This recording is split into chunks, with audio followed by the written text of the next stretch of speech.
الحمد لله وكفى وسلام على عباده الذين اصطفى أما بعد فأعوذ بالله من الشيطان الرجيم بسم الله الرحمن الرحيم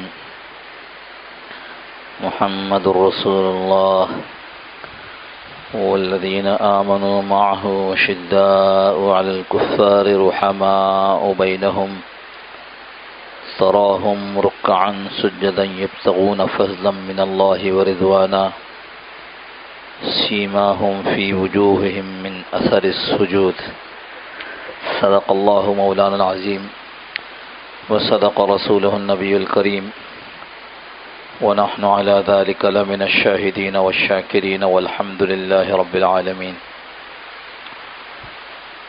اللهم صل على سيدنا مولانا محمد النبي الأمي وعلى آله وسلم تسليما كثيرا كثيرا اللهم رب الحل والحرام ورب البيت الحرام ورب الركن والمقام أبلغ لروح سيدنا مولانا محمد منا السلام. بزرگان محترم، اللہ جل جلالہ و من والہ نے حضور صلی اللہ تعالی علیہ وسلم کو اس دنیا میں قیامت تک کے لیے انسانیت کی رہنمائی کے واسطے بھیجا. رہنمائی کہاں کی جاتی ہے؟ جہاں راستہ معلوم نہ ہو. آپ اپنے گھر سے دفتر تک اور دفتر سے گھر تک جب روزانہ آتے جاتے ہیں تو آپ کو کسی سے راستہ پوچھنے کی ضرورت نہیں ہوتی، لیکن جب آپ کسی اجنبی شہر میں جاتے ہیں تو آپ کو کسی نہ کسی سے راستہ پوچھنے کی ضرورت پڑتی ہے، بھلے وہ گوگل کی ایپ کیوں نہ ہو، آپ پوچھتے ہیں. انسانیت کے سامنے اندھیرے کے سوا کچھ نہ تھا. ٹامکٹوئی ماری جا رہی تھی. اندھا اپنی لاٹھی سے ٹٹول کر آگے بڑھ رہا تھا. اس انسانیت کو کچھ خبر نہیں تھی کہ مجھے کہاں جانا ہے، کس راستے سے اور کیسے جانا ہے. ایک تاریک دور تھا، تاریک، ایسا تاریک دور، ایسا اندھیرا دور کہ جیسے ہاتھ کو ہاتھ سجائی نہ دے، لوگوں کو پتہ نہیں چلتا تھا کہ ہمیں کہاں جانا ہے، کس راستے سے جانا ہے اور کس طرح جانا ہے. جس کی سمجھ میں جو آتا وہ اس راستے کو اختیار کرتا. جیسے آپ نے سنا ہوگا کہ بعض اندھوں نے سنا کہ شہر میں ہاتھی آیا ہے تو کہا چلو چل کے دیکھیں کہ ہاتھی کیسا ہوتا ہے،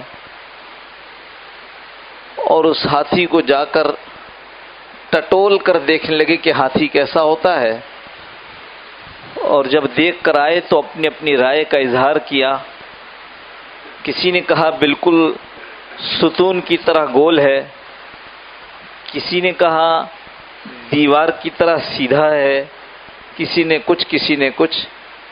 اس لیے کہ جس اندھے کے ہاتھ میں ہاتھی کے پاؤں آئے اس نے کہا ستون کی طرح گول ہے. جس نے پیٹ پر ہاتھ پھیرا اس نے کہا دیوار کی طرح سخت ہے، سیدھا ہے. اندھا یہی کر سکتا ہے.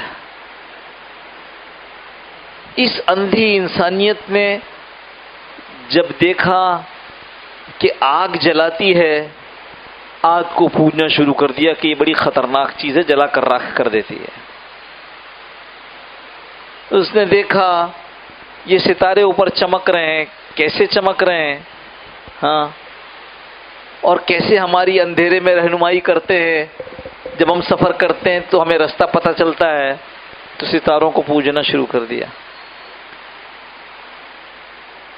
اس سب کے پیچھے ایک بدنام زمانہ تھا۔ بدنام زمانہ سمجھتے ہیں؟ ابلیس لعین، وہ ہر چیز کے پیچھے کچھ پھونکتا ہے، ہر چیز کے پیچھے۔ آگ جلاتی ہے تو پہل آدمی کے دماغ میں یہ نہیں آیا کہ آگ کو پوجیں، یہ شیطان وسوسہ ڈالتا ہے، پھونکتا ہے کہ دیکھو اتنی سخت چیز ہے، جلا کر راکھ کر دیتی ہے، کیوں نہ اس کو پوج کر اس کو راضی کرو۔ آدم علیہ السلام کا زمانہ کچھ گزرا ہے تو یہ آیا ہے لوگوں کے پاس کہ تم کو اپنے بڑے یاد نہیں آتے؟ ود، یغوث، یعوق، نصر، کتنے بڑے بڑے بزرگ گزرے ہیں۔ لوگوں نے کہا گزرے تھے اور یاد بھی آتے ہیں۔ تو کہا ایسا کرتا ہوں کہ ان بزرگوں کی تصویر بنا کر تم کو دے دیتا ہوں تاکہ تم ان کو دیکھو اور تمہارے بزرگ یاد آئے، نیک لوگ تھے۔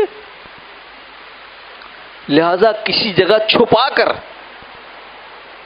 بگاڑ پوری طرح نہیں آیا تھا، ابھی یہ دیکھو کان میں پھونک رہا ہے، چند لوگوں کو اس پر راضی کر رہا ہے۔ یہ پورا قصہ علامہ ابن جوزی رحمۃ اللہ علیہ نے کتاب میں لکھا ہے، تلبیس ابلیس میں۔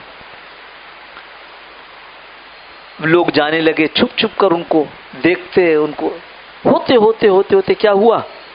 ہوتے یہ ہوا کہ انہی کی پوجا شروع ہو گئی، جس پر اللہ جل جلالہ عمن والہ نے احسان کیا اور نوح علیہ السلام کو مبعوث کیا۔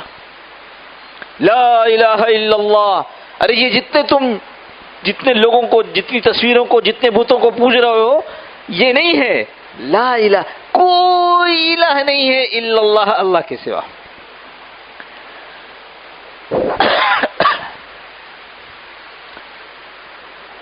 تو نوح علیہ السلام کے بعد آدم علیہ السلام کے بعد خاصا وقت گزرا ہے، تو اس کی یہ ترکیب چل پڑی۔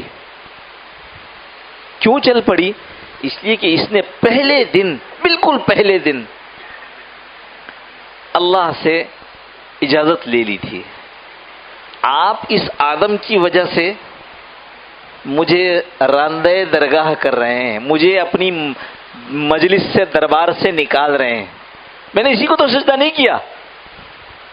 حالانکہ وہ یہ نہیں سمجھ رہا، تو نے صرف یہ گڑبڑ نہیں کہ سجدہ نہیں کیا، تیری اصل گڑبڑ یہ کہ تو نے اللہ کے حکم کو نہیں مانا، وہ جیسا بھی تھا، تیری سمجھ میں آتا یا نہ آتا، اللہ کا حکم پورا کر دیتا۔ لہذا جس بات کو میں اتنی تمہید کے بعد آپ کے سامنے رکھنا چاہتا ہوں وہ یہ کہ ابھی آدم دنیا میں نہیں آئے تھے، ابھی آدم ہمارے ابا دنیا میں نہیں آئے تھے، حق ہمیشہ سے تھا، ہمیشہ رہے گا، لیکن آدم کے دنیا میں آنے سے پہلے باطل وجود میں آ گیا تھا۔ یہ جو انسانیت گزری ہے، ہر زمانے میں، ہر علاقے میں حق کے مقابلے پہ باطل رہا، حق نے باطل کو چھوٹ دی۔ جب شیطان نے کہا کہ مجھے آپ اتنی مہلت دے دیں کہ جس کی وجہ سے میں نکالا جا رہا ہوں، میں اس کو گمراہ کروں، اس کی ذریت کو، اس کی اولادوں کو گمراہ کروں، اللہ رب العزت نے اجازت دی۔ اس نے کہا آپ ولا تجدوا اکثرهم شاکرین، آپ دیکھیں گے اکثر لوگ آپ کے ناشکرے ہوں گے، آپ کی بات مان کر نہیں چلیں گے۔ آپ نے مجھے اجازت دے دی نا، قیامت تک کی اجازت ہے، لیکن میں اس کا بدلہ لوں گا اور میں اس کو ہر طرف سے بہکاؤں گا۔ آپ دیکھیے گا کہ اکثر جو ہے آپ کے ناشکرے ہیں، آپ کو نہیں مان رہے ہیں. اللہ رب العزت نے اس وقت یہ ارشاد، چھٹی بھی دی اس کو اور یہ بھی ارشاد فرما دیا کہ جن کو تم گمراہ کرنے کی بات کر رہے ہو، جن کو بہکانے پھسلانے کی بات کر رہے ہو، یہ جتنی گمراہی کے بعد بھی جب میرے پاس آئیں گے مجھ سے توبہ کریں گے میں معاف کر دوں گا. یہ حق بھی ہے. باطل ہمارے دنیا میں آنے سے پہلے وجود میں آ چکا، لہذا ہر موقع پہ، ہر جگہ، ہر زمانے میں، ہر قبیلے قوم میں حق بھی آئے گا اور باطل بھی آئے گا. حضور صلی اللہ تعالی علیہ وسلم نے یہ جو رہنمائی فرمائی، کیا یہ جو اتنی باتیں میں نے تمہید کے طور پر کی ہم میں سے کسی کو پتہ چل سکتی تھی؟ یہ رہنمائی فرمائی ہے. یہ راستہ تم نہیں جانتے، ہم تمہیں بتا رہے ہیں. ایسے لکیر کھینچیے، یوں یہ سیدھا راستہ ہے اور ایسے لکیریں کھینچیے. یہ وہ راستے ہیں جو شیطان کی طرف جا رہے ہیں، اللہ کے راستے نہیں. اس میں سے ہر جگہ پر کونے پر شیطان بیٹھا ہوا ہے تم کو بہکانے کے لیے. یہ رہنمائی فرمائی ہے. لہذا چونکہ باطل ہمارے دنیا میں آنے سے پہلے اپنے پورے مشن کے ساتھ موجود تھا کہ آدم کی اس اولاد کو ہمیں بہکانا ہے، سیدھے راستے سے ہٹانا ہے، تو میرے دوستو حضور صلی اللہ تعالی علیہ وسلم کی دنیا میں بعثت کے بعد، دنیا میں آپ صلی اللہ علیہ وسلم کی نبوت کے اعلان ہونے کے بعد باطل نے آج دن تک ہار نہیں مانی ہے، اور وہ ہر طریقے سے ہمیں بہکانے کی، ہمیں پھسلانے کی، ہمیں گمراہ کرنے کی کوشش کرتا ہے. میں نے گزشتہ جمعے جو عرض کیا کہ مستشرقین ہوتے ہیں، اورینٹلسٹ، بنیادی طور پر تو مشرقی علوم پر کام کرنے والے. ہاں، لغوی ترجمہ، ڈکشنری کا ترجمہ، لغت کا ترجمہ، لیکن اصلاً اس کے پس پردہ اسلامی علوم پر کام کرنے والے بدنیتی کے ساتھ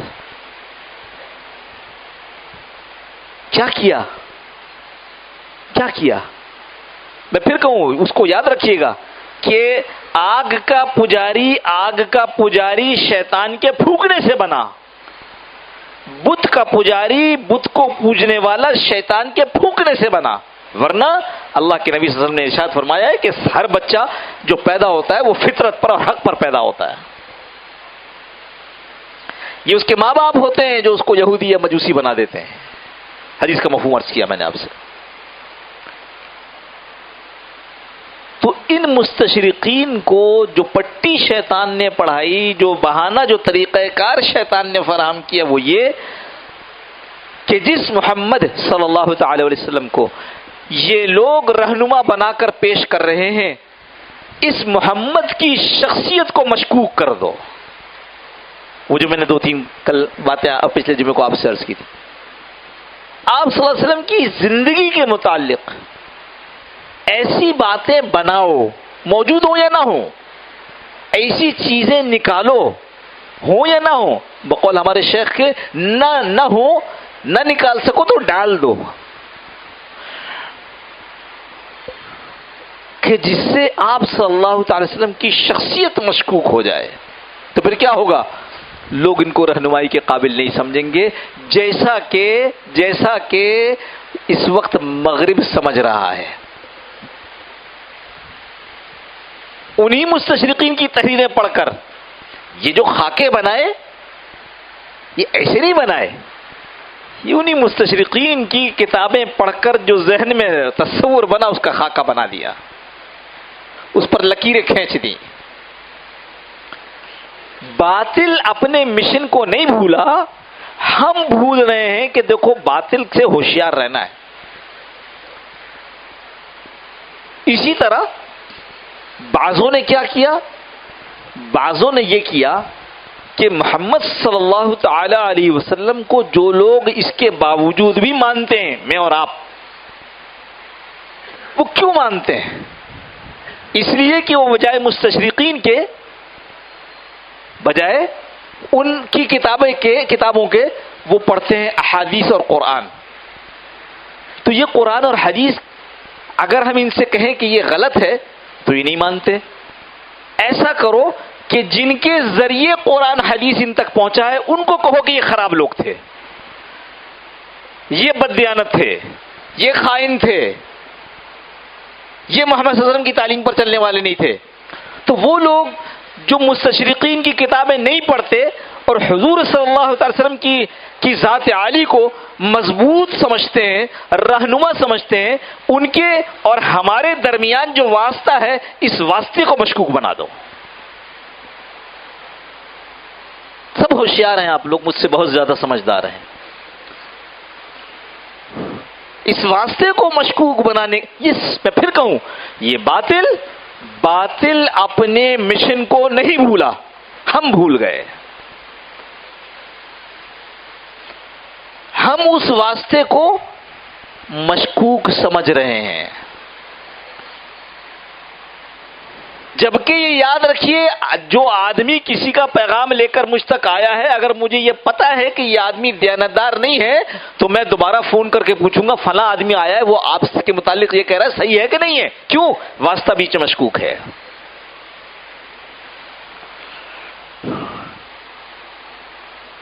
مسلمانوں میں سے اسی واسطے کسی ایک کا بھی اس پر اختلاف نہیں ہے، کسی ایک کا، کہ حضرات صحابہ کی ذات بالکل مشکوک نہیں ہے.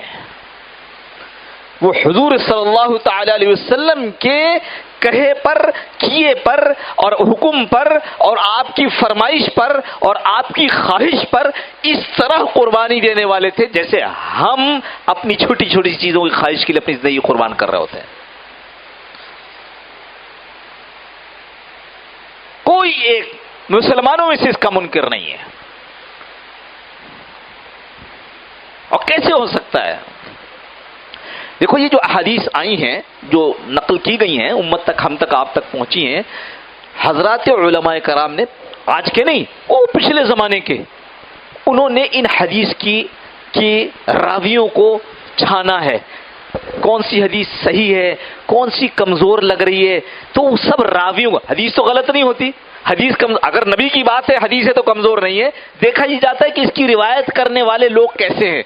فلاں نے فلاں سے، فلاں نے فلاں سے، فلاں نے فلاں سے، فلاں نے فلاں سے یہ بات روایت کی ہے. یا یوں کہو کہ فلانے نے فلاں صحابی سے اور اس نے فلاں کو، فلاں صحابی نے فلاں کو اور اس نے اس کے نیچے والے کو اور اس نے اس کے نیچے والے کو اور اس نے اس کے نیچے والے کو یہ بتایا کہ ہاں حضرت صلی اللہ علیہ وسلم نے ایسا کیا یا کہا. تو ہم کیا کرتے ہیں؟ یہ دیکھتے ہیں کہ آخری آدمی کون ہے، یعنی علماء نے جو کام کیا ہے یہ تو ٹھیک ہے، اس سے اگلا یہ بھی ٹھیک ہے، اس سے اگلا نہیں. یہ اس لیے ٹھیک نہیں لگ رہا کہ اس سے اگلا والا کبھی عراق سے، بصرہ سے باہر نہیں آیا اور یہ آدمی کبھی مدینہ منورہ سے باہر نہیں نکلا، تو اس کا مطلب ہے ان دونوں کی ملاقات نہیں ہوئی ہے، اس کا مطلب ہے بات کمزور ہے. ابھی سمجھ رہے بات کو؟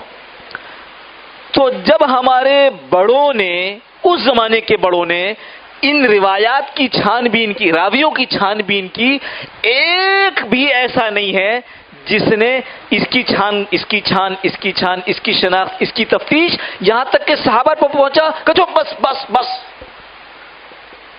الصحابہ کلہم عدول. جب ان راویوں کے تک سارے مضبوط ہیں تو اب صحابہ میں نہیں دیکھنا کہ مضبوط ہے کہ نہیں ہے، اس لیے کہ وہ سب مضبوط ہے. ابھی سمجھ میں آ رہی بات؟ مسلمانوں میں سے کوئی ایک ایسا نہیں ہے جس نے آگے بڑھ کے یہ کہا ہو کہ اس راوی کے بعد جب صحابہ پہنچے تو یہ بھی تو دیکھو کہ یہ صحابی ٹھیک تھا کہ نہیں تھا. نعوذ باللہ من ذالک.